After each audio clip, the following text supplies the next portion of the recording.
भारत देशामध्ये युद्ध सरावासाठी मॉक ड्रिल घेण्यात येणार आहे उद्या. तर ते केंद्र सरकारच्या निर्णयाचं सर्वांनी सहकार्य करा. आणि मॉक ड्रिल म्हणजे की युद्ध काळामध्ये अनेक अडीअडचणी समस्या निर्माण होतात. मग त्या टायमिंगला आपल्या जनतेनं लहान मुलापासून ते वृद्धांपर्यंत त्या अडीअडचणीला समस्येला सामोरे कसं जावं याच्यासाठी ही मॉक ड्रिल आहे.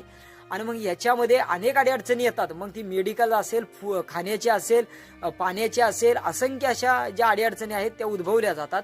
मग त्या टायमिंगला आपण जीवन कसं जगावं आणि हे शून्यातून जे आजपर्यंत आपलं एवढं जीवन जे उंचावलेलं आहे, आज आपण सुद्धा इलेक्ट्रिकच्या गोष्टींपासून जे एवढं सुख घेतो, तर ते येणाऱ्या काळामध्ये आपल्याला त्याचा त्रास होणार आहे हे निश्चित आहे.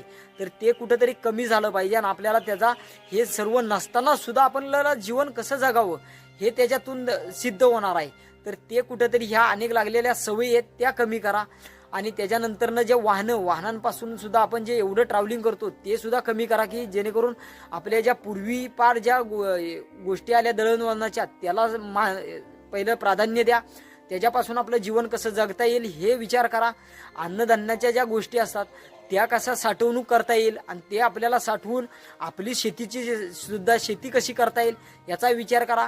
अनेक तुमचे सण उत्सव असतील, लग्नकाज असतील, अनेक प्रोग्राम असतील, त्याच्यामध्ये तुमचा लेझर शो कसा टाळता येईल ह्याचा विचार करा. डीजे असतील हे कुठेतरी थांबवा. या युद्ध काळामध्ये हाच तर खरा मेन थांबवण्याची परिस्थिती आहे.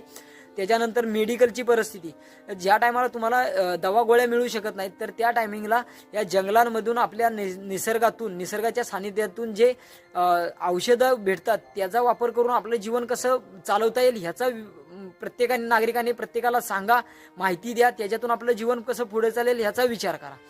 हे शासनाने घेतलेल्या निर्णयाचं सर्वांनी सहकार्य करा त्यांना. आणि प्रत्येक नागरिकाने आम्ही असंच करू, आम्ही तसंच करू ह्या ठेक्यात आणि हेव्या देव्यामध्ये राहू नका.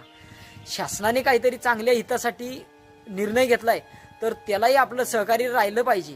या भारत मातेसाठी, या देशासाठी अनेक लोकांनी, थोर पुरुषांनी या इथे रक्त सांडले, घरादाराचा त्याग केला. त्याच्यानंतरनं हे स्वातंत्र्य भेटलं तर ते आपल्याला त्याच्यासाठी चालवायचं आहे आणि टिकवायचं आहे. याच्यासाठी प्रत्येक नागरिकाने या गोष्टींना सहकार्य करावं, शासनाला सहकार्य करून या असंच पुढं चालून शासन ज्या ज्या टायमाला तुम्हाला सूचना करेल त्या त्या टायमाला सूचनेचं पालन करा. हेच आपण शिवनेत्र बैरजी यूट्यूब चॅनलच्या माध्यमातून सांगू इच्छितो आणि मी इथंच थांबतो. वेळोवेळी आपण तुम्हाला भेटत राहूया.